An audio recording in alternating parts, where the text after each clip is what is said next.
إن الحمد لله نحمده ونستعينه ونستغفره ونعوذ بالله من شرور أنفسنا ومن سيئات أعمالنا من يهده الله فلا مضل له ومن يضلله فلا هادي له وأشهد أن لا إله إلا الله وحده لا شريك له وأشهد أن محمدا عبده ورسوله أما بعد فإن خير الحديث كتاب الله وخير الهدي هدي محمد صلى الله عليه وآله وسلم وشر الأمور محدثاتها وكل محدثة بدعة وكل بدعة ضلالة وكل ضلالة في النار.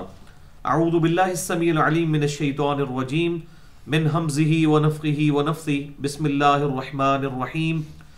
رب اشرح لي صدري ويسر لي أمري واحلل عقدة من لساني يفقهوا قولي. بسم اللہ الرحمن الرحیم. ان اللہ وملائکتہ یصلون علی النبی یا ایہا الذین آمنوا صلوا علیہ وسلموا تسلیما. اللہم صل علی محمد وعلی آل محمد کما صلیت علی ابراہیم وعلی آل ابراہیم انک حمید مجید.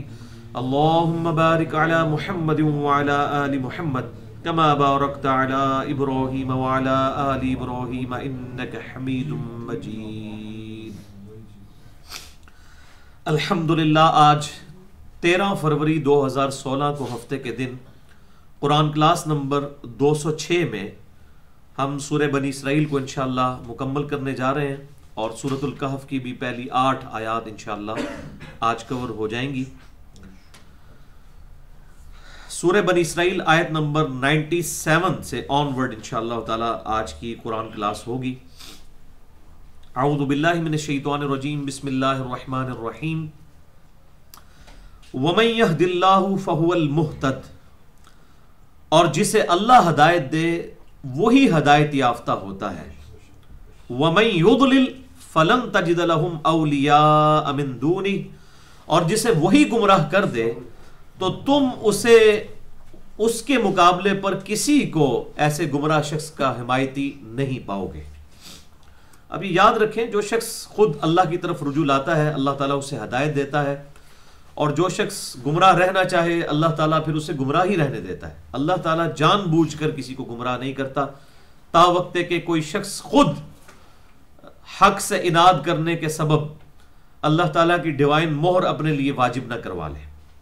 کیونکہ قرآن حکیم اور رسولوں کا مقدمہ ہی اس بات پر قائم ہے کہ انسان کو اللہ نے اختیار دیا ہے. اِنَّا هَدَيْنَاهُ السَّبِيلَ. ہم نے ہدایت کا راستہ واضح کر دیا ہے. اِمَّا شَاكِرًا وَإِمَّا كَفُورًا.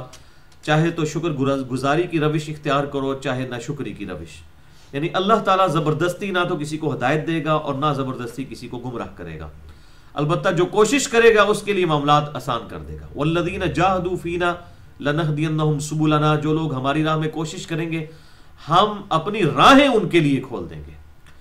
سوئے ہوئے شخص کو تو آپ جگا سکتے ہیں، لیکن جو شخص جان بوجھ کر بکرا بن کر آنکھیں بند کر کے لیٹا ہوا ہے آپ اسے لاکھ جگائیں وہ نہیں اٹھے گا کبھی بھی. تو اللہ تعالیٰ بھی اسی کو ہدایت دیتا ہے جس کی نیت ہو اٹھنے کی. جو شخص پہلے ہی ساری باتیں سمجھ رہا اور پھر جان بوجھ کر حق سے اناد کرے پھر اللہ تعالیٰ ایسے کو گمراہ کر دیتا ہے، اور پھر جب اللہ کسی کو گمراہ کر دے پھر اسے کوئی ہدایت نہیں دے سکتا. وَلِعَوْذُ بِاللَّهِ تَعَالَى. اللہم اہدنا الصراط المستقیم. اللہم اہدنا الصراط المستقیم. اللہم اہدنا الصراط المستقیم صراط الذین انعمت علیہم غیر المغضوب علیہم ولا الضالین. آمین. وَنَحْشُرُهُمْ يَوْمَ الْقِيَامَةِ عَلَى وُجُوهِهِمْ. اور ہم قیامت والے دن ان کو اٹھائیں گے اپنے پاس اکٹھا کر لیں گے اس حالت میں علی وجوہہم کہ ان کے چہروں کے بل ان کو اٹھائیں گے. یعنی دنیا میں جس طریقے سے انسان 2 ٹانگوں پر چلتا ہے اللہ تعالیٰ کے مجرم لوگ قیامت والے دن اپنے چہرے کے بل اوندا منہ چل رہے ہوں گے.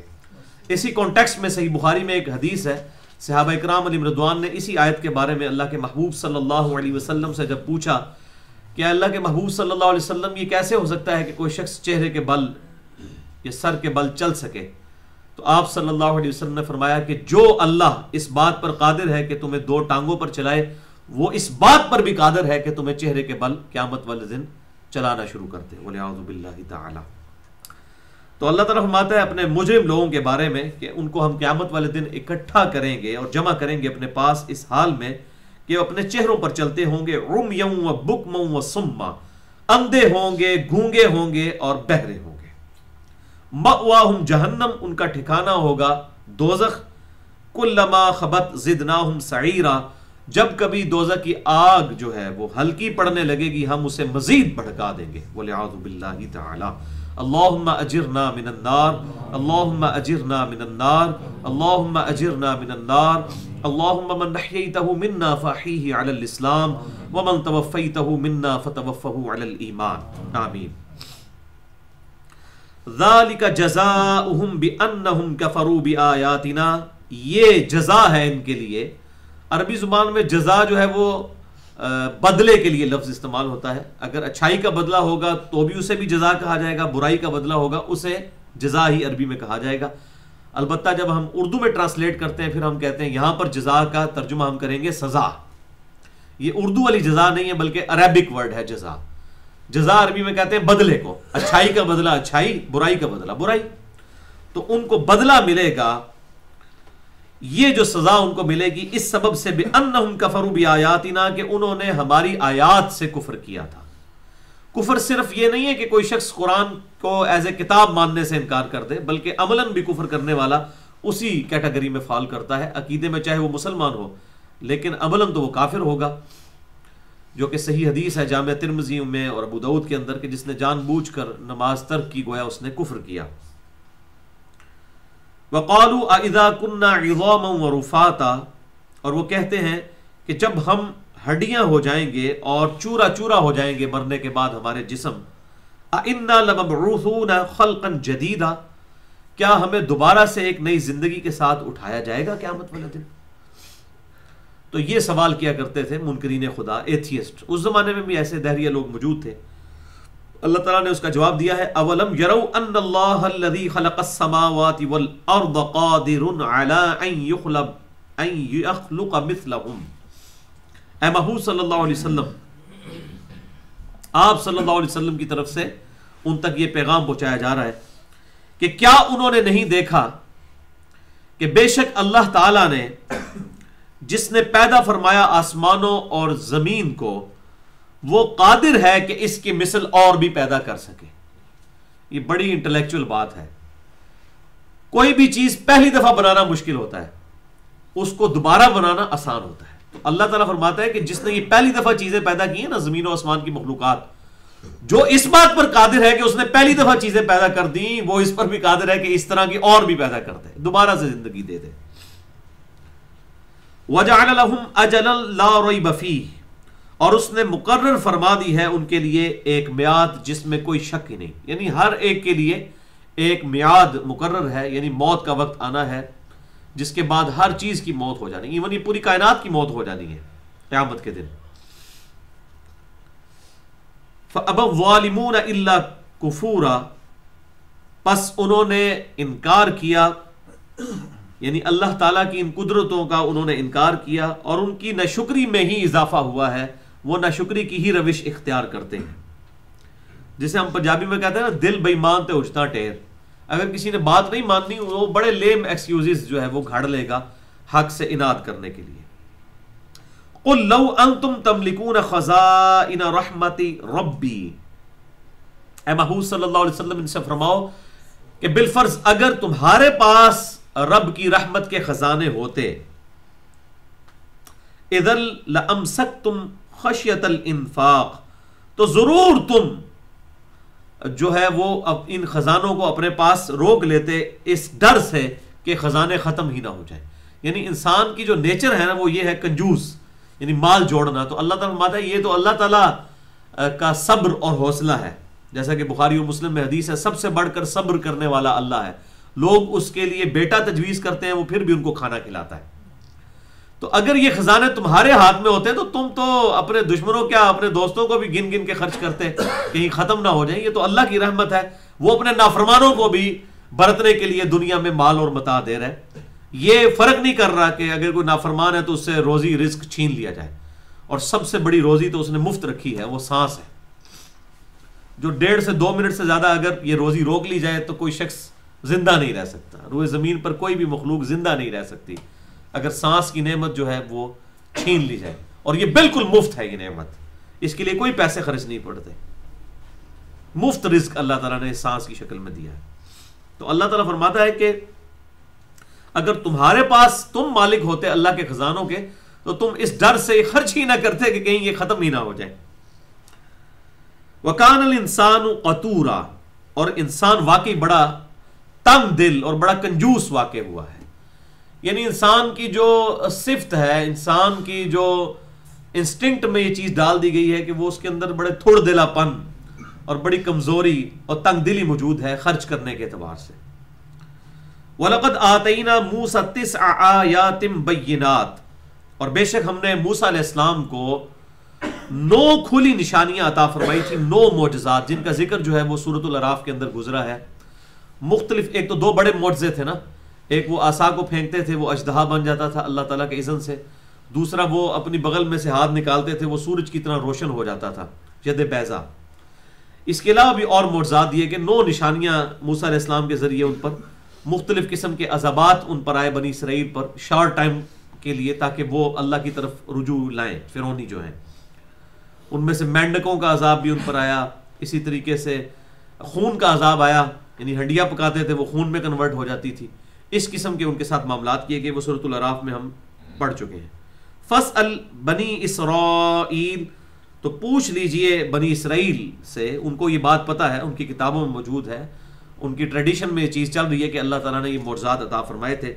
اذ جاءہم, جب موسیٰ علیہ السلام ان کے پاس آئے, فقال له فرعون, تو فرعون نے ان سے کہا, انی لأظنک یا موسیٰ مسحورا, کہ بے شک اے موسیٰ میں تو یہ خیال کرتا ہوں کہ تو ایسا شخص ہے جس پر جادو کر دیا گیا ہے, جادو زدہ شخص ہے تو.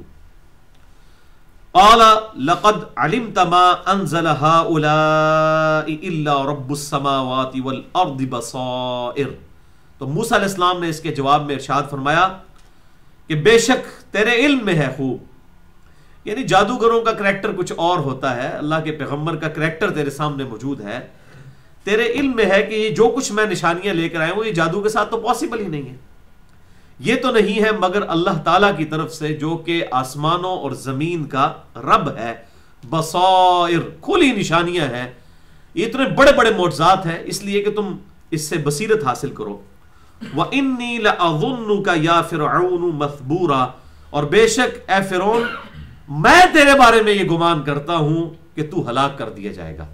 یعنی فرعون نے کہا کہ میں تیرے بارے میں گمان کرتا ہوں اے موسیٰ کہ تو جادو زدہ شخص ہے. تو انہوں نے کہا میں تو جادو زدہ نہیں ہوں, یہ کھلی نشانی ہے, تو تمہارا دل بھی گواہی دیتا ہے, صرف اپنی چودراہٹ قائم رکھنے کے لیے تم حق بات سے اناد کر رہے ہو, تو مجھے تو یہ لگتا ہے کہ تمہیں برباد کر دیا جائے گا وقت کے پیغمبر کا انکار کرنے کے سبب. فَأَرَادَ أَن يَسْتَفِزَّهُم مِّنَ الْأَرْضِ, تو اس نے ارادہ کیا کہ موسیٰ علیہ السلام کو اکھاڑ پھینکے ان کی اس سرزمین سے. فَأَغْرَقْنَاهُ وَمَن مَّعَهُ جَمِيعًا, تو ہم نے سب کے سب فرعونیوں کو, فرعون اور اس کے ساتھیوں کو غرق کر دیا اکٹھا سمندر کے اندر. وَقُلْنَا مِن بَعْدِهِ لِبَنِي إِسْرَائِيل, اور اس کے بعد ہم نے بنی اسرائیل کو حکم دے دیا, ان سے فرمایا فرعونیوں کے ہلاک ہونے کے بعد, اسْكُنُوا الْأَرْضَ فَإِذَا جَاءَ وَعْدُ الْآخِرَةِ, کہ اس سرزمین میں قیام پذیر ہو جاؤ, یعنی شام کی سرزمین کے اندر. فَإِذَا جَاءَ وَعْدُ الْآخِرَةِ, پس جب آخرت کے وعدے کا وقت آئے گا, جِئْنَا بِكُمْ لَفِيفًا, تو ہم سب کے سب لوگوں کو سمیٹ کر یہاں پر لے آئیں گے. اس کا ایک معنی تو یہ ہے کہ قیامت والے دن جو میدان قیامت ہے وہ شام کی سرزمین میں برپا ہوگا. یہ تو تعویل خاص کے اعتبار سے ہے. باقی تعویل عام کے اعتبار سے ایک معنی اس کا یہ بھی بنتا ہے, اس کی طرف اشارہ بھی ہے. فَإِذَا جَاءَ وَعْدُ الْآخِرَةِ, جب وہ بعد والے وعدے کا وقت آئے گا, جِئْنَا بِكُمْ لَفِيفًا, ہم تم سب کے سب لوگوں کو سمیٹ کر سب یہودیوں کو یہاں شام میں لے آئیں گے. اس آخری قسط کے لیے جو عذاب کی شکل میں ان کے اوپر آنی ہے حضرت عیسیٰ علیہ السلام کے ذریعے, اور دجال بھی قتل ہوگا, وہ اینٹی کرائسٹ ایک مسیحا کا انتظار ہے یہودیوں کو, اور وہ جب دجال آئے گا وہ اس کو مسیحا بنا لیں گے. حالانکہ جس مسیح کا انتظار تھا وہ تو عیسیٰ ابن مریم تھے, وہ آ کر جا بھی چکے. ان کو تو انہوں نے نعوذ باللہ دجال اور ولد الزنا اور اس قسم کے القابات دے کر جو ہے ان کے ساتھ گستاخی کی. اب جب عیسیٰ علیہ السلام دوبارہ دنیا میں آئیں گے تو وہ انہی یہودیوں کے خلاف قتال کریں گے, اور یہی یہودی جو ہے اس اینٹی کرائسٹ دجال کو مسیحا سمجھ کے اپنا لیڈر بنا لیں گے. تو اللہ تعالیٰ ہمارے جب اس وعدے کا وقت آئے گا ہم سب کے سب لوگوں کو سمیٹ کر لے آئیں گے اس سرزمین میں, شام کی سرزمین میں. یہ بھی اس کا معنی بنتا ہے. جو یہودیوں کا ڈائسپورا جو شروع ہوا تھا اور وہ اب آ کر تقریباً 1917 کے اندر ان کو تھوڑی سی ریلیکسیشن ملنا شروع ہوئی ہے. میں نے اس پہ پورا لیکچر بھی دیا ہے مسئلہ نمبر 12 کے نام سے, حیات مسیح اور نزول مسیح علیہ السلام. اس میں نے بڑی کھول کر یہ ساری گفتگو کی ہے, آج محل نہیں کہ میں اس کی ڈیٹیل میں جاؤں. بہرحال اب پوری دنیا سے جو ہے وہ یہودی جو ہیں وہ جمع ہو کر شام کی سرزمین میں اکٹھے ہو رہے ہیں, اور گریٹر اسرائیل کا کانسیپٹ بھی جو ہے وہ اس حوالے سے سامنے آ چکا ہے. یہ جسے نیند آ رہی ہے نا جی, اس کو بیٹھنے کا کوئی حق نہیں ہے, کھڑے ہو جائیں, کوئی حق نہیں بیٹھنے کا نیند والے بندے کو, کیونکہ اس سے میری پھر توجہ ڈسٹرب ہوتی ہے. اگر کوئی بندہ بیچ میں اس طریقے سے جس کو اونگ آتی ہے تو یا تو وہ اٹھ جائے, کھڑا ہو جائے, یا باہر چلا جائے. اللہم صلی علی محمد وعلی آل محمد.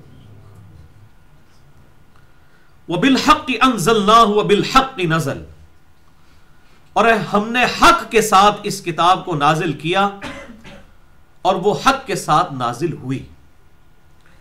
حق عربی زبان میں کہتے ہیں پرپز فل کو, باب مقصد چیز کو. یہ کتاب ایک مقصد کے لیے نازل ہوئی ہے. اگر آپ کہیں نا کہ اس کتاب کا ٹاپک کیا ہے ایک جملے میں, تو اس کا ٹاپک ہے انسانیت کی ہدایت. یہ ہے اس کا پرپز, مقصد, الحق. تو اللہ تعالیٰ فرماتا ہے یہ ایک مقصد کے ساتھ نازل ہوئی ہے. بالحق انزلناہ وبالحق نزل, اور اس مقصد کو لے کر یہ اتری ہے. یعنی جو ہمارا مقصد تھا اس کو نازل کرنے کا, وہ اس کے اندر منوان اس طریقے سے حق موجود ہے. اور وہ حق یہی ہے کہ انسان دنیا کی زندگی کو عارضی سمجھے اور آخرت کی زندگی کے لیے تیاری کرے, اور اس کتاب پر عمل کر کے اور اس کتاب کے ذریعے پیغمبر صلی اللہ علیہ وسلم کی تعلیمات تک پہنچ کر ہمیشہ کی کامیابیاں حاصل کرے. وَمَا أَرْسَلْنَاكَ إِلَّا مُبَشِّرًا وَنَذِيرًا, اور اے محبوب صلی اللہ علیہ وسلم ہم نے آپ کو نہیں بھیجا مگر خوشخبری سنانے والا اور ڈر سنانے والا بنا کر. خوشخبری کن کے لیے؟ اہل ایمان کے لیے جو حق بات قبول کریں گے ان کے لیے ہمیشہ کی کامیابیوں کی خوشخبری ہے, اور جو لوگ حق سے اناد کریں گے ان کے لیے آخرت کے عذاب کا جو ہے مجدہ اس میں سنایا گیا ہے ان کے لیے. وَقُرْآنًا فَرَقْنَاهُ لِتَقْرَأَهُ عَلَى النَّاسِ, اور قرآن کو ہم نے جدا جدا کر کے نازل کیا ہے لوگوں کے لیے. عَلَى مُكْثٍ وَنَزَّلْنَاهُ تَنزِيلًا, تاکہ آپ صلی اللہ علیہ وسلم لوگوں پر ٹھہر ٹھہر کے اس کتاب کو بیان کریں, تھوڑا تھوڑا کر کے. یعنی اللہ تعالیٰ نے اس کتاب کو, یہ بھی یہودیوں کا اعتراض تھا کہ قرآن حکیم جو ہے وہ پورے کا پورا کیوں نہیں اکٹھا نازل ہو گیا, جیسے کہ پوری تورات جو ہے حضرت موسیٰ علیہ السلام کو دے دی گئی تھی. تو اللہ تعالیٰ نے فرمایا کہ یہ ہم نے اس لیے نازل فرمایا تھوڑا تھوڑا کر کے تاکہ آپ صلی اللہ علیہ وسلم اس کو بتدریج لوگوں تک پہنچائیں اور لوگوں کو یہ سارا کلام جو ہے وہ سمجھنے میں آسانی ہو. اور 23 سال کے عرصے میں تقریباً یہ پوری کتاب نازل ہوئی ہے, یہ اس کی حکمت ہے. قل آمنوا بہ او لا تؤمنوا, اے محبوب صلی اللہ علیہ وسلم ان سے فرمائیے کہ چاہے تم ایمان لاؤ یا نہ لاؤ. ان الذین اوتوا العلم من قبلہ, بے شک وہ لوگ جنہیں اس کتاب کے نزول سے پہلے علم دیا گیا تھا, یعنی جو اہل حق یہود و نصارہ کے علماء موجود ہیں, ان کی تورات اور انجیل میں, اولڈ ٹیسٹمنٹ اور نیو ٹیسٹمنٹ میں اس فائنل ٹیسٹمنٹ کی بشارتیں موجود ہیں, اور پیغمبر آخر الزمان صلی اللہ علیہ وسلم کا ذکر موجود ہے. بے شک وہ لوگ جنہیں علم دیا گیا تھا اس سے پہلے, اذا یتلی علیہم, جب ان پر یہ قرآن کی تلاوت کی جاتی ہے, یخرون للاذقان سجدا, وہ ٹھوڑیوں کے بل گر پڑتے ہیں سجدے میں. سبحان ربی الاعلی. ویقولون سبحان ربنا ان کان وعد ربنا لمفعولا, اور پھر وہ بے اختیار یہ کہنا شروع کر دیتے ہیں کہ پاک ہے ہمارا رب ہر عیب سے, بے شک اس کا وعدہ پورا ہو کر رہے گا. یعنی جو اس نے وعدہ کیا ہے اپنے ماننے والوں اور نہ ماننے والوں سے قیامت کے دن کا، وہ معاملات ہو کر رہیں گے. وَيَخِرُّونَ لِلْأَذْقَانِ، اور وہ گر پڑتے ہیں ٹھوڑیوں کے بل، یبکون روتے ہوئے، وَيَزِيدُهُمْ خُشُوعًا، اور ان کے خشوع میں اضافہ ہو جاتا ہے قرآن کو سن کر. یہ آیت سجدہ ہے. تو اس سجدے کے لیے میں نے اس پہ پورا لیکچر بھی دے دیا ہے، مسئلہ نمبر 119 کے نام سے، سجدہ تلاوت کے صحیح احکام و مسائل. اس میں میں نے 15 سجدے جو قرآن کے ہیں، 14 نہیں ہیں 15 ہیں، سورۃ الحج کے اندر 2 ہیں، اور ان کے بڑے ڈیٹیل کے ساتھ میں نے احکام تقریباً 20-25 منٹ میں بیان کر دیے. اس میں نے یہ بھی بتایا تھا کہ اس کے لیے ضروری نہیں ہے کہ آپ نے پورا جو ہے وہ باقاعدہ سجدہ کرنا ہے، وہ تو اعلیٰ ترین درجہ ہے، نہ اس کے لیے استقبال قبلہ کی ضرورت ہے. جس حالت میں بھی ہے، جیسے بھی سنیں، اسی وقت جو ہے وہ سر تسلیم خم کرتے ہوئے سر کو جھکا لیں، ٹو باؤ ڈاؤن کر دیں، تو وہ سجدہ ادا ہو جائے گا. سبحان ربی العلی، سبحان ربی العلی، سبحان ربی العلی، سبحانک اللہم ربنا وبحمدک اللہم اغفر لی، سبوح قدوس رب الملائکۃ والروح. تو یہاں پر ذکر ہے کہ یہودی جو اہل علم ہیں وہ ٹھوڑیوں کے بل گر پڑتے ہیں. اچھا، اس میں میں نے تفسیر پڑھ کے دیکھی ہیں تو سب کے سب کہتے ہیں یہاں ٹھوڑی سے مراد جو ہے وہ چہرہ ہے. یہ بڑی بعید بات ہے. چہرہ جو ہے وہ مراد لینا ہے تو ناک یا ماتھا اس طرح کی چیز دی جائے. یہ ٹھوڑی سے مراد کیا ہے کہ ٹھوڑی کے بل وہ گر پڑتے ہیں، ان کے خشوع میں اضافہ ہوتا ہے. اب یہ ہمارے علماء جو ہیں، پرانے مفسرین بھی اور جدید مفسرین بھی، کاش یہ یہودیوں سے ہی اس کا مسئلہ پوچھ لیتے تو ان کو یہ بات پتہ چل جاتی کہ ٹھوڑیوں کے بل گرنا کیا ہے. کیونکہ قرآن حکیم میں بھی آیا نا، فَاسْأَلُوا أَهْلَ الذِّكْرِ إِن كُنتُمْ لَا تَعْلَمُونَ، اگر تمہیں علم نہیں ہے تو اہل ذکر سے پوچھ لو. اہل ذکر سے پوچھو گے تو علم آ جائے گا. یعنی اگر آپ نے آج بات کرنی ہے بیولوجی کی فیلڈ کی تو آپ کسی ڈاکٹر سے ڈسکس کریں گے، ایمبریولوجی کو کسی ڈاکٹر سے ڈسکس کریں گے.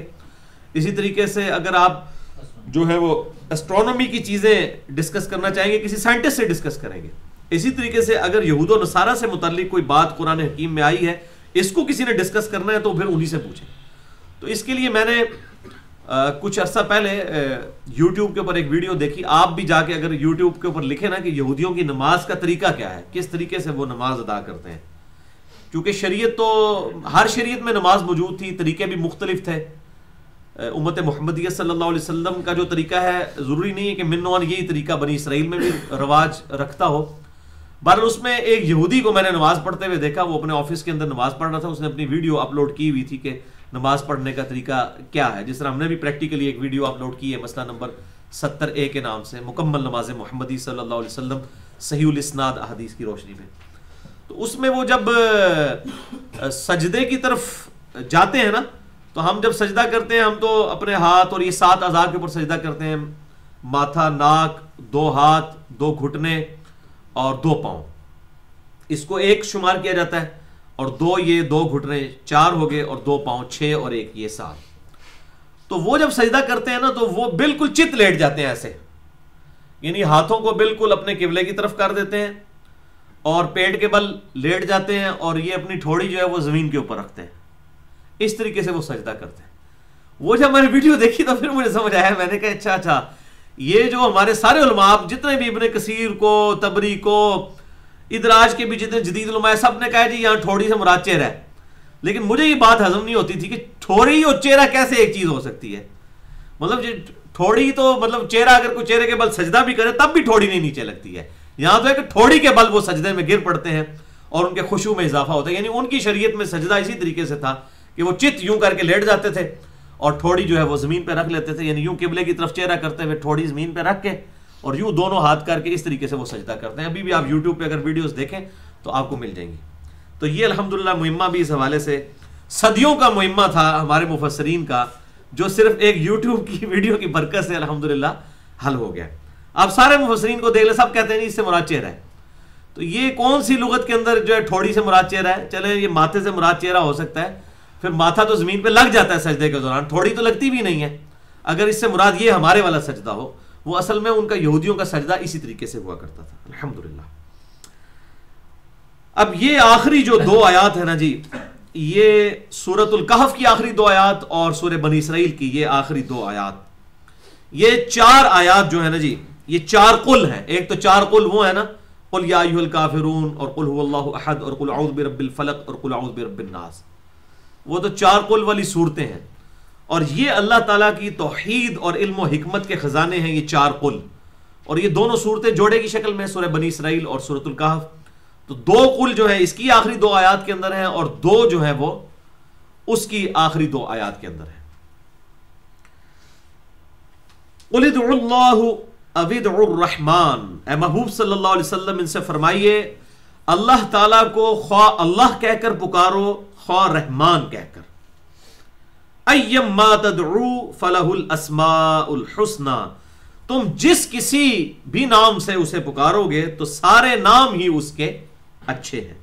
یہ رحمان جو نام ہے نا، الرحمان، رحمان تو اللہ کا نام نہیں ہے، الرحمان ہے. رحمان کسی کو بھی آپ کہہ سکتے ہیں، رحمان رحم کرنے والا. جب دی رحمان ہوگا، الرحمان وہ اللہ کا نام ہے. یہ اکثر عبد الرحمان کو لوگ رحمان کہتے ہیں، لوگ کہتے ہیں یہ تو بندے کوئی شرک کر دیا. کوئی شرک نہیں ہوتا. عبد الرحمان کو اگر الرحمان کو ہی کہے گا پھر شرک ہوگا. رحمان تو کوئی بھی ہو سکتا ہے. سورۃ التوبہ کی آخری آیات میں نبی صلی اللہ علیہ وسلم کے بارے میں بالمؤمنین رؤوف الرحیم، نبی صلی اللہ علیہ وسلم مومنین کے لیے رؤوف بھی ہیں اور رحیم بھی ہیں. حالانکہ الرؤوف اور الرحیم یہ اللہ کا نام بھی ہے، لیکن نبی صلی اللہ علیہ وسلم کا نام الرؤوف الرحیم نہیں ہے بلکہ رؤوف اور رحیم ہے، یعنی الف لام خاص کے بغیر.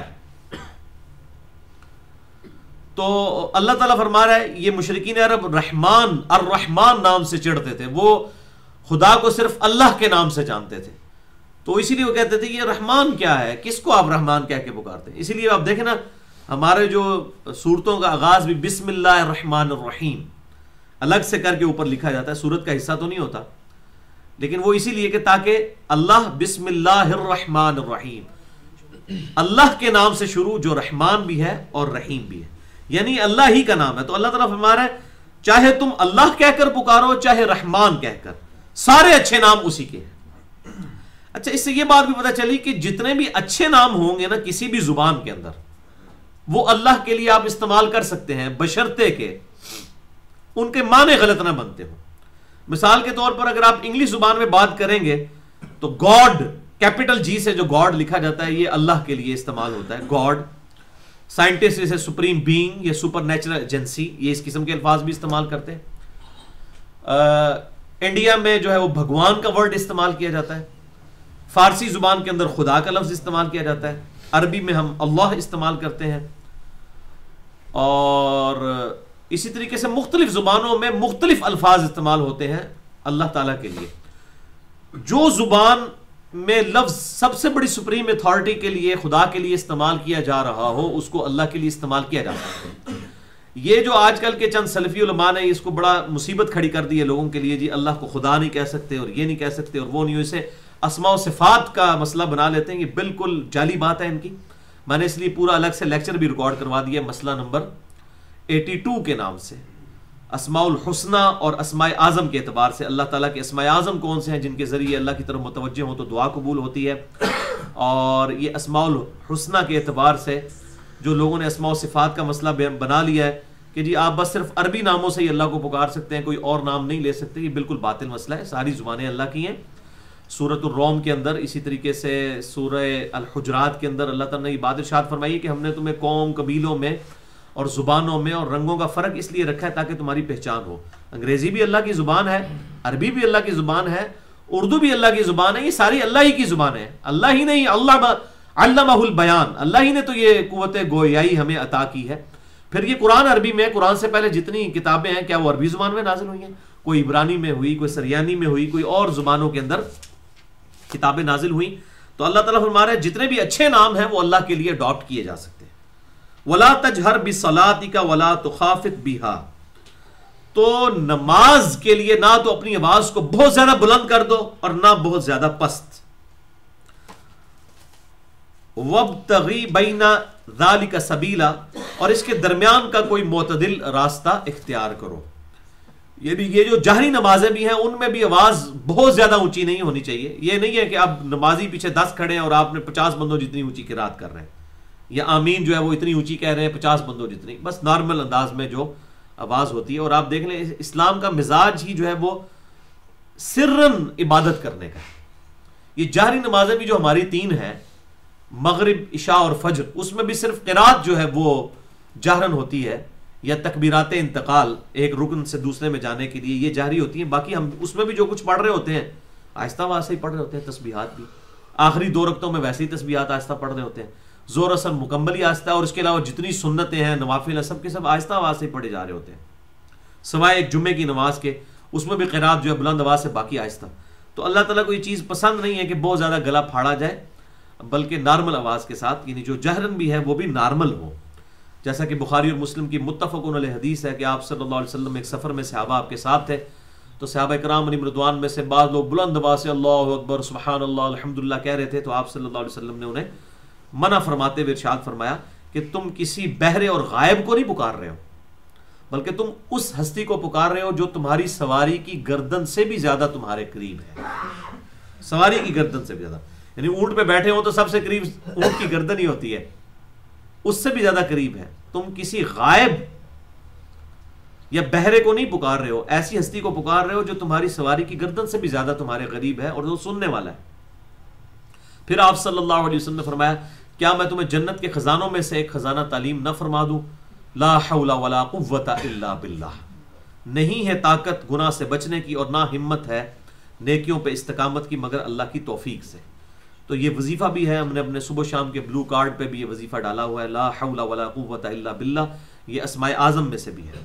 اچھا، اس حدیث میں بھی ان لوگوں کا بھی رد ہو گیا جو خام خواہ اس بات کے اوپر زیادہ ایمفسائز کرتے ہیں کہ جی اگر کوئی شخص کہتا ہے کہ جی اللہ تعالیٰ ہمارے ساتھ موجود ہے یا اللہ ادھر موجود ہے تو یہ کوئی شرک ہو جائے گا، اللہ تعالیٰ تو عرش پہ ہے.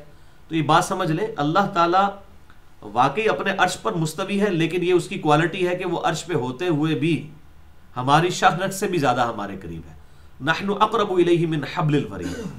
اب اس کی مثال نہیں ہم بیان کر سکتے، لیس کمثلہ شیء، اللہ کی مثل کوئی شے نہیں. اب دیکھیں آپ صلی اللہ علیہ وسلم نے کیسی تمثیل بیان کی ہے کہ تمہاری سواری کی گردن سے بھی زیادہ وہ تمہارے قریب. اب سواری کی گردن تو ایک فزیکل چیز ہے نا، ادھر تو کسی صحابی نے نہیں کہا یا رسول اللہ صلی اللہ علیہ وسلم یہ آپ کیا کہہ رہے ہیں، اللہ تعالیٰ تو عرش پہ ہے.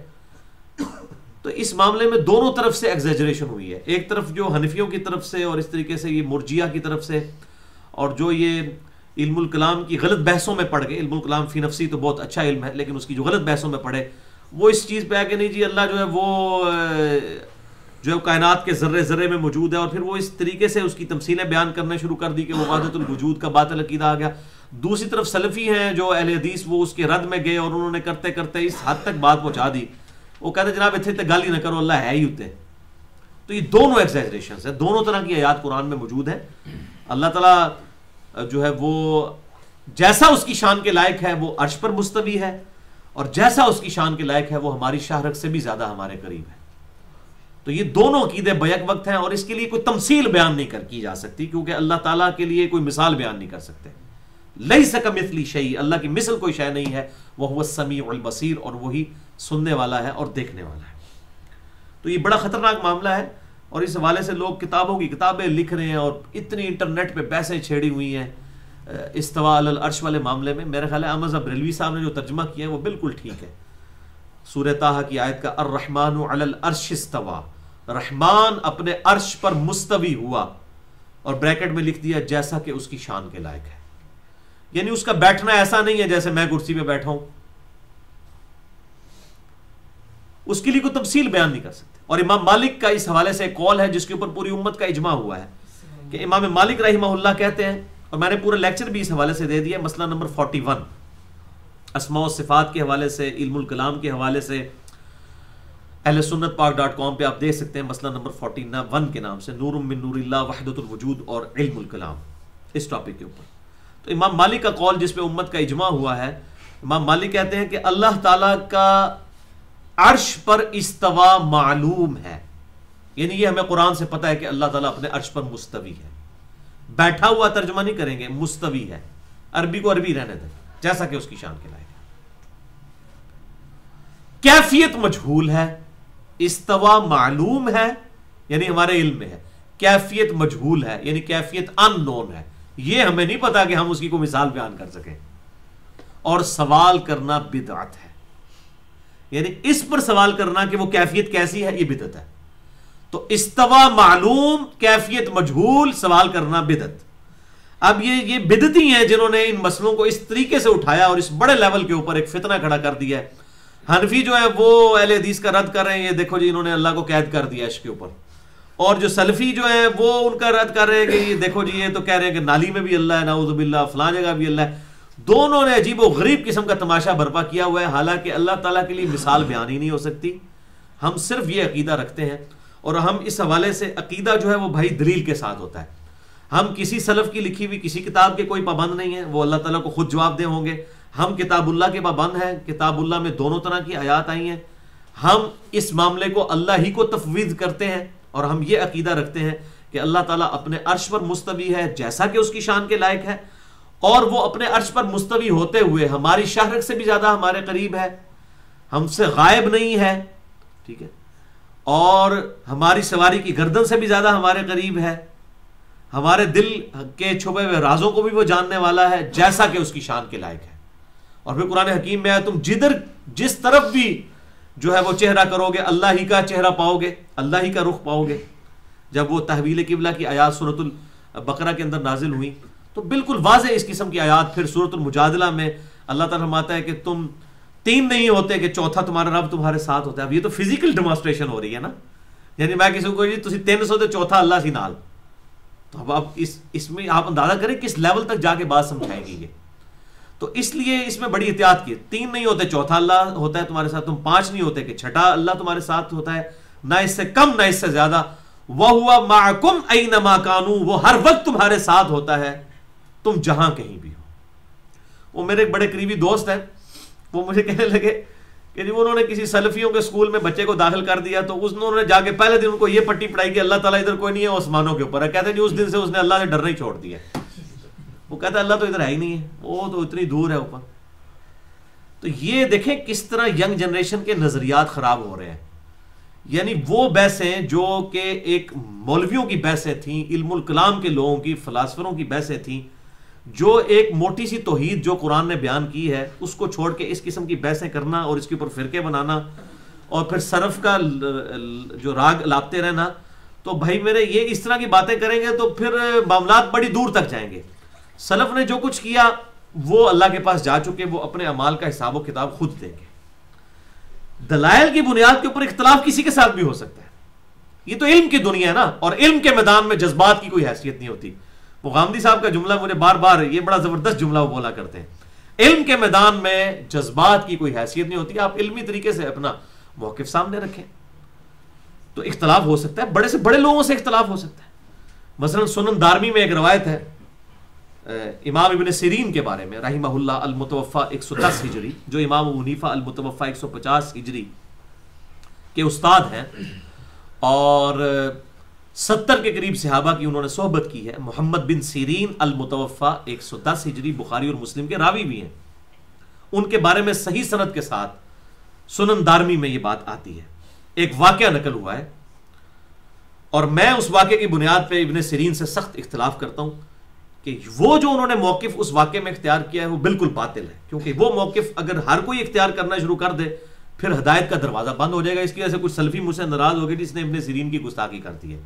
میں بھی آپ کے سامنے موقف رکھتا ہوں، آپ سب بھی گستاخ ہو جائیں گے کہ ابن سیرین نے یہ کیا کیا۔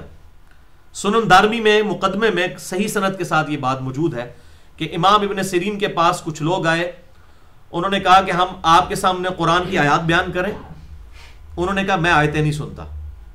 انہوں نے کہا نبی صلی اللہ علیہ وسلم کی احادیث کچھ بیان کریں۔ انہوں نے کہا میں حدیث نہیں سنتا۔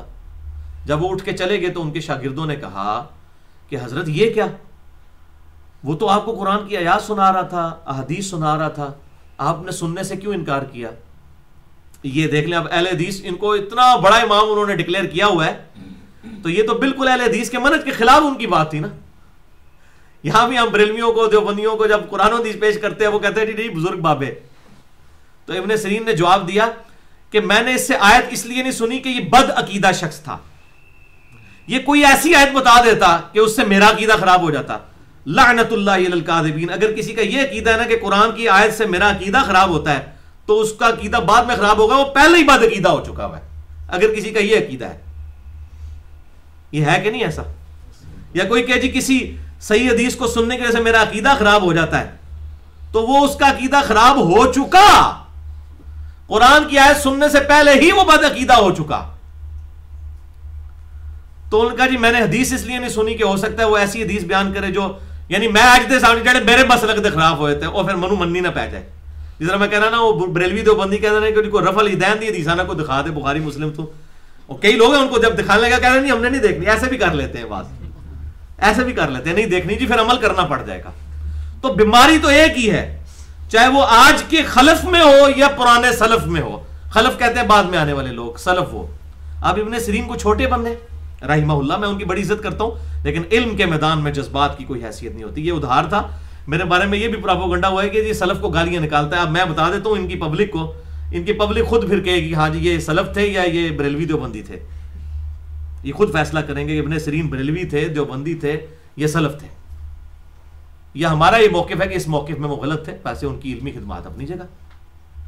میرے بھائیو, یہ ابن سیرین نے جو موقف اختیار کیا, اگر یہ ہر مسلمان یہ عقیدہ اختیار کر لے کہ میں نے نہ آیت سننی ہے نہ حدیث, تو قادیانی تو ہمیشہ قادیانی مرے گا, بریلوی ہمیشہ بریلوی مرے گا, دیوبندی ہمیشہ دیوبندی مرے گا, اہل حدیث ہمیشہ اہل حدیث ہی مرے گا, اور شیعہ جو ہے وہ شیعی ہو کے مر جائے گا. اس کو کبھی نہیں پتا چلے گا کہ حق کون سا ہے اور باطل کون سا ہے. ایسا ہی ہوگا کہ نہیں؟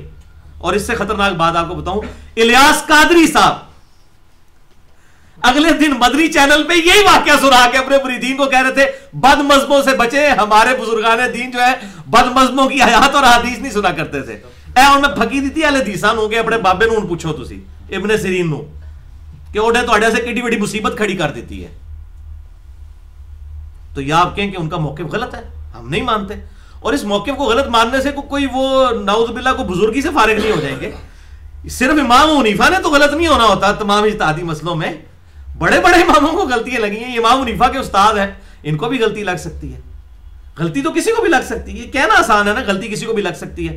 تو میرے بھائی اس طریقے سے اختلاف رائے کسی سے بھی ہو سکتا ہے. تو الیاس قادری صاحب اپنے مریدین کو سمجھا رہے تھے کہ اگر آپ کو کوئی آیت پیش کرے, کوئی حدیث پیش کرے, تو آپ بد مذہب سے, یہ بد مذہب کا لفظ استعمال کرتے ہیں وہ, یہ اگلے دن مجھے کو بد مذہب کی, بھائی بد مذہب سارے بد مذہب ہیں.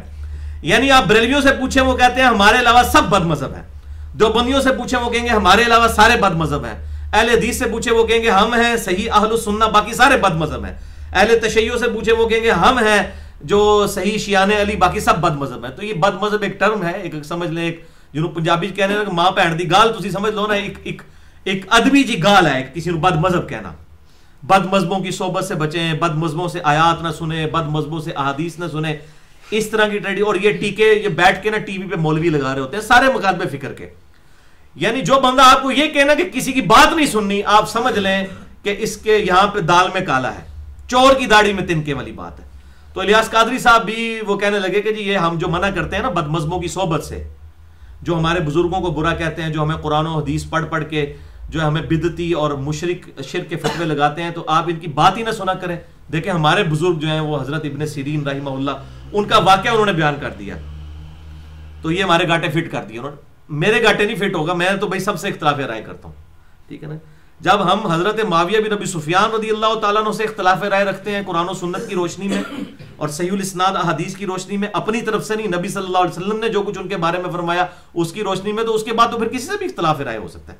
لیکن اختلاف رائے کا مطلب یہ نہیں ہوتا کہ آپ نے کسی کو معاذ اللہ استغفر اللہ گمراہ ڈکلیئر کر دیا ہے یا دوست کی ڈکلیئر کر دیا ہے. غلطی تو کسی سے بھی ہو سکتی ہے. اور آپ ان لوگوں سے بھی پوچھیں, کسی بھی مکتبہ فکر کے بزرگ سے پوچھیں کہ آپ اپنی پبلک کو جو یہ سکھا رہے ہیں, آپ کیا دوسروں کے بارے میں بھی ایکسپیکٹ کرتے ہیں کہ لوگ آپ کی بھی بات نہ سنیں؟ وہ کہیں گے نہیں نہیں نہیں, ساڑی گل تو سننی چاہیے. تو بھائی تہاڈی جو گل سننی چاہیے ہے تو پھر دوسرے دی کیوں نہیں جی؟ مودودی صاحب کو نہ سنیں, مودودی صاحب کا لٹریچر نہ پڑھیں, غامدی صاحب کو نہ سنیں, ڈاکٹر اسرار کو نہ سنیں. اچھا تانوں سنیے, ہاں جی سانوں سنو, تانوں کو سنیے بھائی, ٹھیک ہے نا. آپ کو بھی تو کتنے لوگ, ہزاروں لوگ گم. تو ہم تو یہ رسک لے ہی نہیں سکتے لوگوں کو یہ کہیں کہ آپ نے فلاں کو سننا ہے فلاں کو نہیں سننا. میرا تو موقع پہلے دن سے یہی ہے اور آج بھی یہی ہے کہ سب کو سنیں اور کھوتا کوڑا برابر نہ رکھو. جو بندہ دلیل سے بات کرتا ہے اس کی بات لیں, جو بغیر دلیل کے کرتا ہے چھوڑ دیں اس کی بات کو. لیکن یہ موقف کہ فلاں کی سننی ہے اور فلاں کی نہیں سننی, یہ اتنی خطرناک چیز ہے, اتنی خطرناک چیز ہے. اس کا تو مطلب ہے قادیانی کہے گا جی میں نے پوری زندگی صرف قادیانی علماء کی بات سننی ہے, میں نے کسی کی نہیں سننی, تو اسے ختم نبوت سمجھ آ سکتی ہے. وہ تو اسی گمراہی اور دلالت کے اندر دنیا سے چلا جائے گا. تو اللہ تعالیٰ کو کیا کہے گا, یا اللہ میں تو اپنے بزرگوں کے پیچھے چل رہا تھا. بس یہی چیز پھر باقی لوگ بھی صرف قادیانیوں تک نہ آپ رہیں, باقی لوگوں تک بھی جائیں.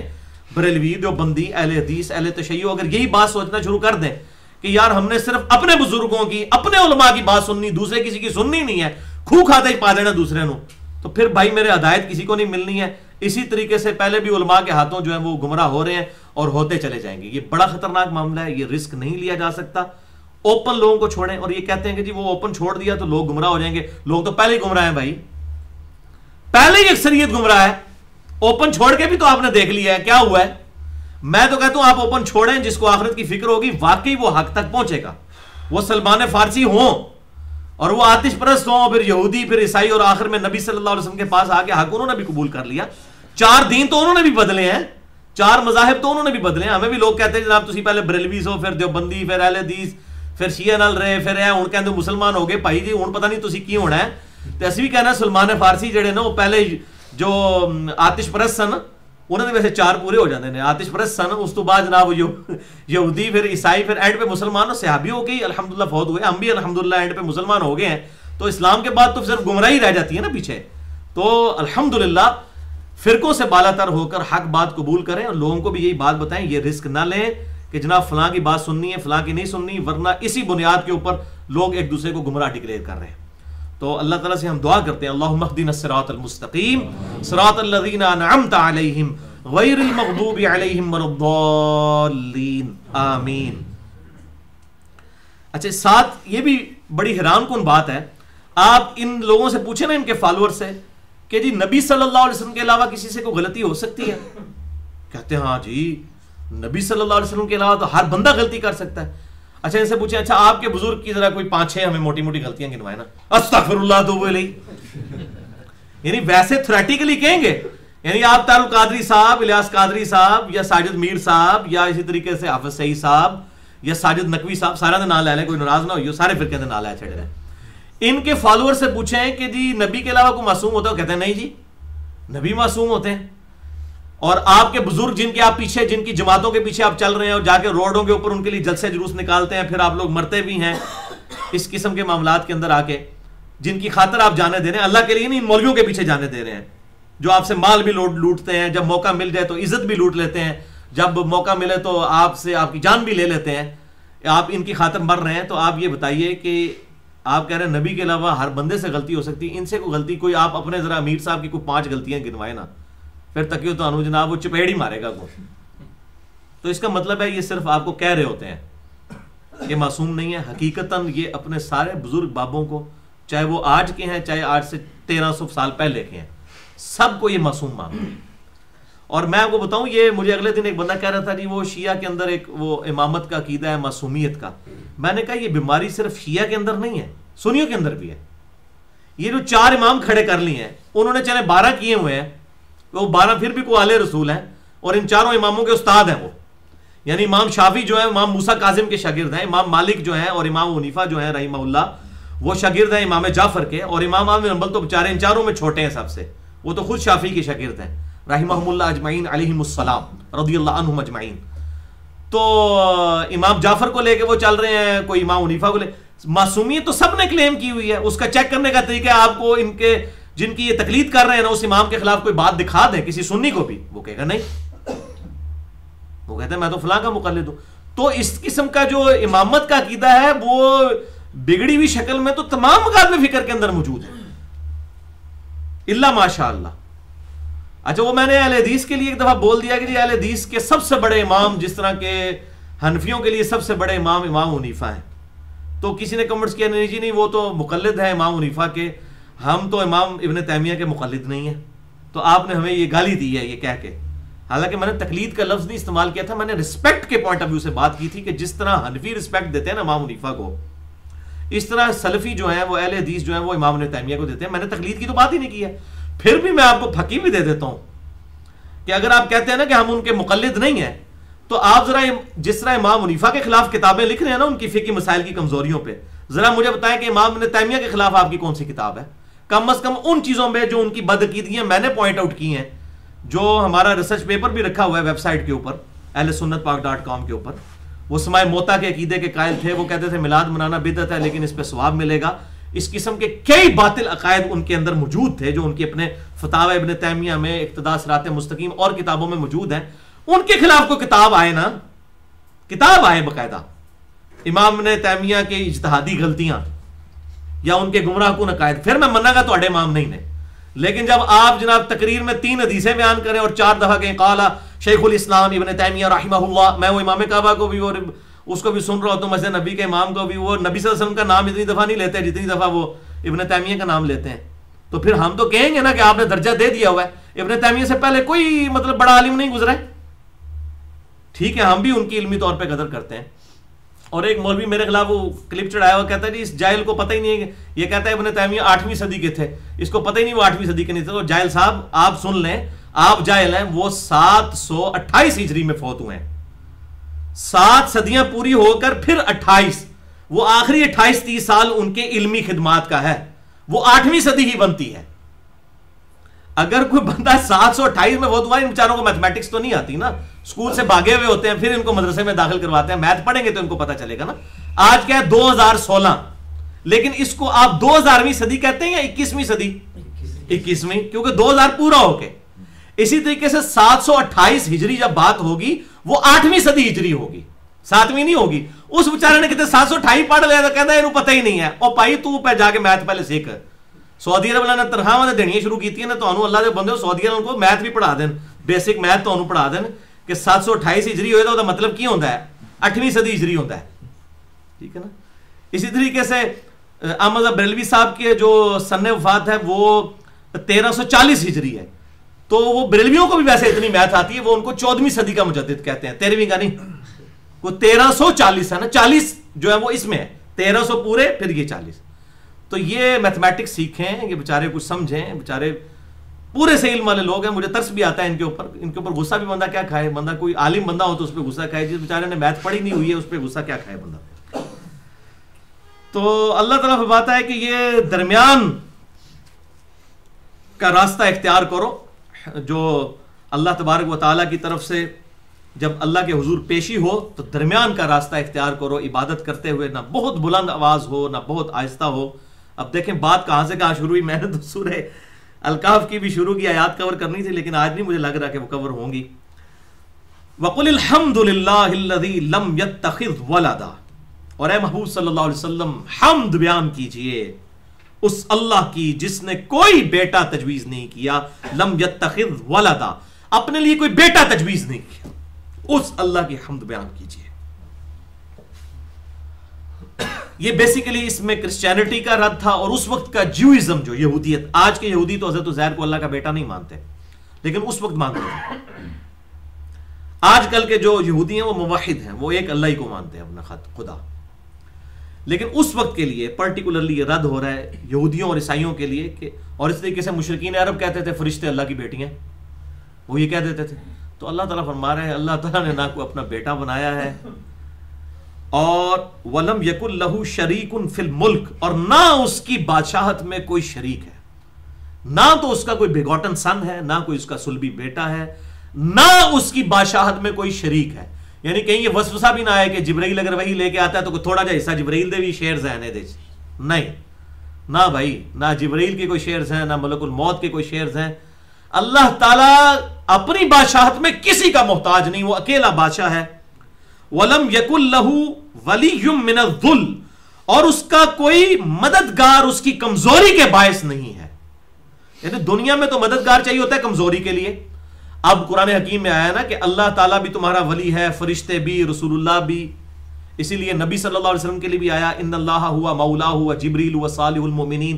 نبی صلی اللہ علیہ وسلم کا مولا اللہ ہے، فرشتے ہیں، جبریل اور ایمان والے ہیں. اور اللہ تعالیٰ نے فرمایا یہ میرے ولی. ولی اللہ کون ہے؟ اللہ کے ولی، اللہ کے دوست، اللہ کے مددگار. مددگار سے مراد یہ نہیں ہے کہ کمزوری مدد، یعنی اس کی دین کی تبلیغ اگلے لوگوں تک کرتے ہیں تو وہ دین میں مددگار ہیں، اللہ کے دین کے مددگار. تو اللہ تعالیٰ ہمارا اگر فرشتوں کو ہم ولی اللہ کہتے ہیں، اپنا مددگار کہتے ہیں، تو یہ ہماری کوئی کمزوری کی وجہ سے نہیں ہے، یہ تو ہم نے ایک ٹائٹل دیا ہوا ہے ان کو. وَكَبِّرْهُ تَكْبِيرًا، اور اسی کی تکبیر بیان کرو، اسی کی بڑائی بیان کرو جیسا کہ بڑائی بیان کرنے کا حق ہے. اللہ اکبر کبیرا والحمد للہ کثیرا وسبحان اللہ بکرۃ واصیلا. اور اسی میں امپلائڈ ہے کہ آپ اللہ تعالیٰ کی توحید کا پیغام پوری دنیا کے اندر پہنچائیں، جہاں جہاں تک آپ پہنچا سکتے ہیں، جو اپنا حلقہ اثر ہے اس تک پہنچائیں. حق بات لوگوں کو بیان کریں. اور الحمدللہ ہماری یہ سورہ بنی اسرائیل بھی اسی آیت کے اوپر مکمل ہوئی ہے کہ اللہ کی تکبیر بلند کرو جتنی کر سکتے ہو. یعنی وہ ڈاکٹر سرار صاحب کا مجھے جملہ یاد آ گیا, وہ کہتے تھے کہ اللہ اکبر سے مراد صرف یہ نہیں کہ آپ نماز شروع کرتے ہوئے اللہ اکبر کہیں. اللہ اکبر صرف مسجد میں نہ ہو, جب آپ بازار میں آئیں وہاں شیطان نہیں بڑا ہونا چاہیے, وہاں پہ بھی اللہ ہی بڑا ہونا چاہیے, تاکہ آپ دودھ میں ملاوٹ نہ کریں, آپ دھوکے سے سامان نہ بیچیں, کسی کی دل آزاری نہ کریں. گھر میں بھی اللہ بڑا ہونا چاہیے, بیوی بڑی نہیں ہونی چاہیے. تو اس طرح وہ بڑی زبردست مثالیں دیا کرتے تھے کہ یہ اللہ کو بڑا کرو, یہ ابھی اس میں الفاظ موجود ہے نا کہ اللہ کو بڑا کرو. اللہ تو پہلے ہی بڑا ہے, بڑا کرو کیا کہ واقعی پریکٹیکلی نظر آئے کہ اللہ از دا ٹاپ پرائورٹی.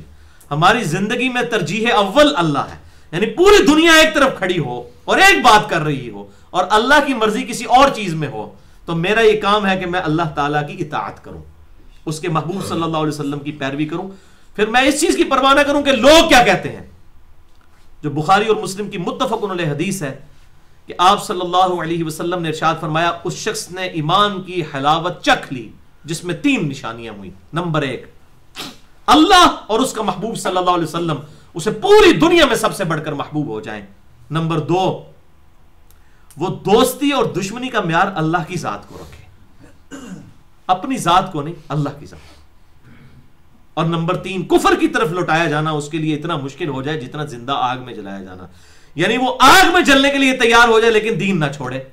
جو مسند امام احمد میں صحیح سند کے ساتھ حدیث موجود ہے, نبی صلی اللہ علیہ وسلم نے سیدنا معاذ ابن جبل کو نصیحت کرتے ہوئے کہا تھا, معاذ اللہ کے ساتھ شرک نہ کرنا, خواہ تمہارے ٹکڑے ٹکڑے کر دیے جائیں, تمہیں قتل کر دیا جائے, تمہیں آگ میں جلا دیا جائے یا سولی پہ لٹکا دیا جائے, اللہ کے ساتھ شرک نہ کرنا. یہ اعلیٰ ترین درجہ ہے. ویسے تو ایمان بچانے کے لیے اگر کوئی شخص کلمہ کفر بول دے, سورۃ النحل کے اندر آتا ہے, میں نے پورا لیکچر بھی مسئلہ نمبر 123 دیا ہے, تقیہ کا جواز, تو اس وقت دل میں ایمان رکھتے ہوئے کلمہ کفر کوئی بول دے تو یہ جائز ہے. لیکن ایمان کا اعلیٰ ترین درجہ ہے کہ اس وقت بھی انسان جو ہے وہ اپنے دین کے اوپر کمپرومائز نہ کرے, اپنی جان لوٹانے کے لیے تیار ہو جائے, توحید کے اوپر کمپرومائز کرنے کے لیے تیار نہ ہو. اب یہ کہا گیا جی اللہ اور اس کا رسول سب سے بڑھ کر محبوب ہو جائیں. اب یہ کہنا تو بڑا آسان ہے, یہ پریکٹیکلی اس وقت پتہ چلے گا جب آپ پریکٹیکلی دین کے اوپر چلیں گے اور آپ کو معاشرے میں مخالفت کا, ماں باپ کی طرف سے, بچوں کی طرف سے مخالفت کا اندیشہ ہوگا. اس وقت پتہ چلے گا کہ جناب بیوی بچے جو ہیں وہ بڑے ہیں یا اللہ بڑا ہے, بیوی بچے بڑے ہیں یا نبی صلی اللہ علیہ وسلم کی پرسنالٹی میرے نزدیک بڑی ہے. اس وقت پتہ چلے گا کہ اللہ اور اس کا محبوب صلی اللہ علیہ وسلم مجھے بڑھ کر محبوب ہے یا نہیں. ورنہ خالی محبوب کہنے سے کچھ ہو جاتا ہے, وہ تو آپ غلامی رسول میں موت بھی قبول ہے. پتہ ہے جناب, نہ آج میرے ماں پیو کو آج تک کسی نے جناب موت منگی اللہ رسول واسطے, نہ میرے کو کسی نے منگنی ہے, لا دو تھریٹیکل لا رہا. آج اس نے کہا تو جناب فجر کی نماز تکبیر اللہ سے قبول ہے, نال ٹھوس, داڑھی قبول ہے, ٹھوس, اور اس کو عورت کو کہہ دیں نقاب قبول ہے, نال ٹھوس. پتہ لگ جائے گا جناب کہ موت بھی قبول ہے کہ نہیں. موت کی تو قبول ہونی ہے. تو یہ نعرے ہیں, ایک ڈیلوژن لے کے چل رہے ہوتے ہیں, دلائل کی بنیاد پہ نہیں ہوتا. وہ رچرڈ ڈاکنز پہ ٹھیک ہی کہتا ہے, ڈیلوژن لے کے چل رہے ہوتے ہیں. یہ اگر پورے وہ پیشن کے ساتھ کنوکشن والا ایمان ہو, پھر واقعی انسان جو ہے وہ اللہ اور اس کے محبوب صلی اللہ علیہ وسلم کو ٹاپ پرائورٹی سمجھتا ہے, پھر دنیا کی پرواہ نہیں وہ کرتا. اور یہی تو چیک ہے دنیا کے اندر. یہ اللہ تعالیٰ نے یقین کریں کہ اس قسم کے معاملات کیے ہیں کہ دنیا میں بہت بڑی آزمائش رکھتی ہے. یہ ساس بہو کا رشتہ رکھ کے یہ تو سمجھ لیں آپ نے اللہ تعالیٰ نے خود سے ایک آزمائش کھول دی ہے. شیطان خود آزمائش ہے. اسی طریقے سے دنیا میں جو ریلیشن شپس ہیں, یہ ہم اکثر پریشان ہوتے ہیں اور کڑ رہے ہوتے ہیں, یار ایسا کیوں ہوتا ہے, ایسا نہ ہوتا ہے. ایسا ہوتا بھائی, یہ رکھا ہی اللہ نے اسی لیے یہ معاملات, تاکہ آپ کی آزمائش ہو. ورنہ کیسے پتہ چلے گا؟ ساس بہو کا رشتہ اگر نہ ہو تو وہ مرد کیسے آزمایا جائے گا جس کی بیوی ہے اور جس کی ایک طرف ماں ہے؟ کہ آپ اس نے کیا کرنا ہے, کس طریقے سے چلنا ہے. تو یہ دنیا میں اللہ تعالیٰ نے اس طرح کے معاملات رکھ کے انسان کو آزمایا ہے. اولاد کے ذریعے آزمایا ہے, بیوی کے ذریعے, رشتہ داروں کے ذریعے. یہ آزمائش اس لیے ڈالی ہے لیبلوکم ایکم احسن عملا. زندگی موت, الذی خلق الموت والحیات لیبلوکم ایکم احسن عملا. زندگی اور موت کا یہ سلسلہ جو شروع کیا تاکہ جانچے کہ کون تم میں سے اچھے اعمال کرتا ہے. تو یہ پوری کائنات اللہ تعالیٰ نے انسان کے لیے پیدا کی ہے اور انسان کو اللہ تعالیٰ نے اپنے لیے پیدا کیا. پھر جانچے کا تو صحیح. اور میں ایک جملہ بولا کرتا ہوں, یہ میرا گولڈن کوٹ ہے کہ اللہ تعالیٰ نے سب سے سیریس اگر کسی کو لیا ہوا ہے نا وہ انسان ہے, اور انسان نے سب سے زیادہ کیجول جسے لیا ہوا ہے نا وہ اللہ ہے. ہم نے اللہ کو سیریس نہیں لیا ہوا, لیکن یقین جانیں کہ اللہ تعالیٰ نے سب سے زیادہ سیریس جس کو لیا ہے نا وہ انسان ہے. قرآن حکیم میں اگلی دفعہ بھی سورۃ الکہف کے پہلے رکوع میں آ جائے گا, یہ ساری رونقیں ہم نے اس لیے لگائی ہیں, یہ زمین و آسمان میں اتنی پیدائش کی ہے صرف اس لیے کہ تمہیں دیکھیں گے کون اچھے مال کرتا ہے. ہر چیز ہماری ڈیوٹی پہ لگی ہوئی ہے. یہ فرشتے آپ دیکھ لیں, بخاری اور مسلم کی متفق علیہ حدیث ہے کہ فجر کے وقت فرشتے آتے ہیں, وہ عصر تک انسان کے ساتھ رہتے ہیں, پھر عصر کے وقت ڈیوٹی چینج ہوتی ہے, نئے فرشتے آ جاتے ہیں, اور پھر وہ فجر تک وہ رہتے ہیں. پھر اللہ تعالیٰ ہر فرشتے سے پوچھتا ہے کہ ہاں بتاؤ میرے بندے کو کس حال میں پایا. دیکھو کتنا سیریس لیا ہے اللہ نے سانو, ہر بندے کے بارے میں انڈیویجول پوچھا جا رہا ہے کہ ہاں جی محمد علی صاحب کی کر رہے سن. تو پھر فرشتے بتاتے ہیں, جو آئے ہوتے ہیں کہتے ہیں یا اللہ جب ہم فجر کے وقت گئے تھے نماز پڑھ رہا تھا, اور اب ہم عصر کے وقت اسے چھوڑ کے آئے تو عصر کی نماز پڑھ رہا تھا. اور عصر والے جب فجر کے وقت جاتے ہیں وہ کہتے ہیں جب گئے تھے تو عصر کی نماز پڑھ رہا تھا, اور جب واپس آئے تو فجر کی نماز پڑھ رہا تھا. تو یہ نمازوں کے اوقات میں تبدیلی, یہ سارے فرشتے انسان کی خدمت میں لگے ہوئے ہیں. سورج, چاند, ستارے, زمین کی مخلوقات, یہ سب کے سب. اس سے یہ بات یاد رکھیں, میں یہ بار بار یہ بات کہتا ہوں کہ اللہ نے انسان کو بڑا سیریس لیا ہوا ہے. ایسی دی تیسی پھیر کے رکھ دینی ہے انہیں جڑا بندے دا پتر نہ پڑیا, بالکل صحیح سمجھ لو. اور سورۃ الاعراف کی آیت نمبر 179, یہ آپ سمجھ لیں یہ تعویذ کو لٹکانا ہے اپنے گلے میں, یہ لٹکائیں, اور بڑی سی تختی کے اوپر, جیسے وہ الیاس قادری صاحب نے وہ بڑے بڑے لگائے نا, غیبت کے خلاف جنگ جاری رہے گی, تو ایک تختی ادھر لگی ہو. میں کہتا ہوں یہ تختی آپ لگا کے نکلے, آدھے لوگ ویسے ہی بے ہوش ہو جائیں پڑھ کے. سورۃ الاعراف آیت نمبر 179, وَلَقَدْ ذَرَعْنَا لِجَهَنَّمَ كَثِيرًا مِنَ الْجِنِّ وَالْإِنسِ, اور بے شک ہم نے جن اور انسانوں کی اکثریت پیدا ہی دوزخ کے لیے کی ہے. یہ دوزخ کا ایندھن بننے والے ہیں اکثریت. اور یہ نہیں کہا کہ ہم پھینک رہے ہیں, فرمایا ان کو ہم نے عقل دی تھی, یہ عقل استعمال نہیں کرتے, کان دیے تھے, کان استعمال نہیں کرتے, آنکھیں دی تھی, آنکھوں سے دیکھتے نہیں ہیں. اولئک کالانعام بل ہم اضل, یہ تو چوپایوں کی مانند ہے بلکہ اس سے بھی گئے گزرے ہیں. یہ مسئلہ نمبر 82 کے پہلے 20 منٹ اسی آیت کے اوپر ہے, اسماء الحسنہ والے جو میں نے لیکچر دیا, چونکہ اس سے پہلے یہی آیت آئی تھی 179 کہ اللہ تعالیٰ فرماتا ہے وَلَقَدْ ذَرَعْنَا لِجَهَنَّمَ كَثِيرًا مِنَ الْجِنِّ وَالْإِنسِ, اور بے شک جنوں اور انسانوں کی اکثریت ہی پیدا دوزخ کے لیے ہوئی ہے. اور وہ اس لیے نہیں کہ وہ اللہ تعالیٰ ان کو پھینک رہا ہے, بلکہ جان بوجھ کے وہ عقل استعمال نہیں کرتے, آنکھیں استعمال نہیں کرتے, کان استعمال نہیں کرتے, اور اللہ تعالیٰ فرماتا ہے وہ جانوروں سے بھی بدتر ہے. یہاں ہمیں کنسیپٹ دیے گئے اللہ تعالیٰ کو ایک بوڑھی سی کو نانی اماں یا دادی اماں ہے جو عرش پہ ہے, وہ یہ اس نے بندے پیدا کر دیے ہیں, بس وہ دیکھ رہی ہے کیا کر رہے ہیں, اینڈ پہ سب کوئی معاف کر دے گی.